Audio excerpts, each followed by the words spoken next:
अगर ये हमें बड़ा दिखने वाला मल्टीप्लिकेशन करना है ना चुटकियों में, तो भी बड़ा आसान है। यानी किसी भी बड़े नंबर को 11,111 से मल्टीप्लिकेशन करना है तो वर्बली हो सकता है। क्या करना है, यूनिट डिजिट को एज इट इज़ रख देंगे, फिर 2 डिजिट का एडिशन करेंगे, 5 और 1 कितना होता है, 6 होता है। फिर 3 डिजिट का एडिशन करेंगे, 5 और 1 6 तो हो ही रहा था, 2 ऐड कर देंगे तो 8 हो जाएगा। फिर 4 डिजिट का एडिशन करेंगे तो ये 3 डिजिट का तो 8 हो ही रहा था, और 8 और 4 कितना हो जाएगा, 12। सो 12 का 2 हम यहाँ पे रखेंगे, 1 को कैरी फॉरवर्ड में रखेंगे। अब क्या करेंगे, मैक्सिमम 5 डिजिट का एडिशन यहाँ पे कर पाएंगे क्योंकि यहाँ पे मैक्सिमम 5 डिजिट है। सो यहाँ पे 12 तो हो ही रहे थे, और 12 और 3 कितना हो जाएगा, 15 हो जाएगा। 15 और 1 कैरी फॉरवर्ड था, कितना हो जाएगा, 16 हो जाएगा।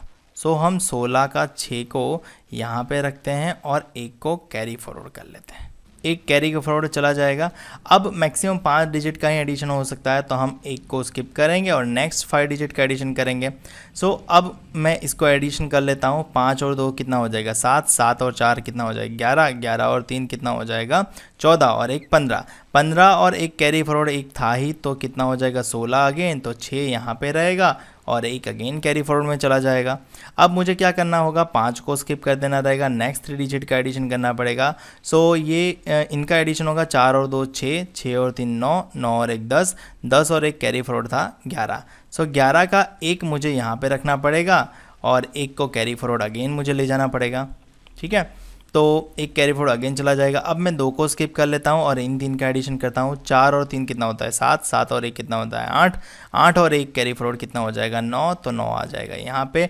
अब मैं 4 को स्किप कर रहा हूँ, इन दोनों का एडिशन 3 और 1 कितना हो जाएगा, 4 हो जाएगा। अब मैं 3 को स्किप कर रहा हूँ, 1 अकेला बचा, तो ये हो जाएगा मेरा आंसर। आप चाहो तो इसको कैलकुलेटर से भी चेक कर ही सकते हो, उम्मीद है आंसर सही आएगा।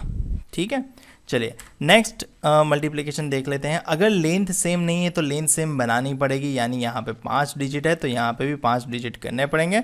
तो उससे पहले जितने रिक्वायर्ड है, यानी ये 3 डिजिट है, 2 और जोड़ने पड़ेंगे, तो 2 0 हमने जोड़ दिया। अब क्या करेंगे, यूनिट से शुरुआत करेंगे, सबसे पहले 3 एज इट इज़ रख दिया जाएगा। अब क्या करेंगे, 2 डिजिट का एडिशन, 4 और 3 कितना होता है, 7। अब क्या करेंगे, 3 डिजिट का एडिशन, 4 और 3 कितना होता है, 7 और 1 कितना हो जाएगा, 8।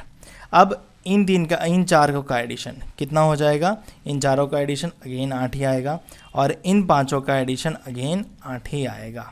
अब क्या करना पड़ेगा, 3 को छोड़ दो, इन 4 का एडिशन करो, 4 और 1 कितना हो जाएगा, 5। अब क्या करना पड़ेगा, 4 को छोड़ दो, इन 3 का एडिशन करो, इन 3 का एडिशन कितना हो जाएगा, 1।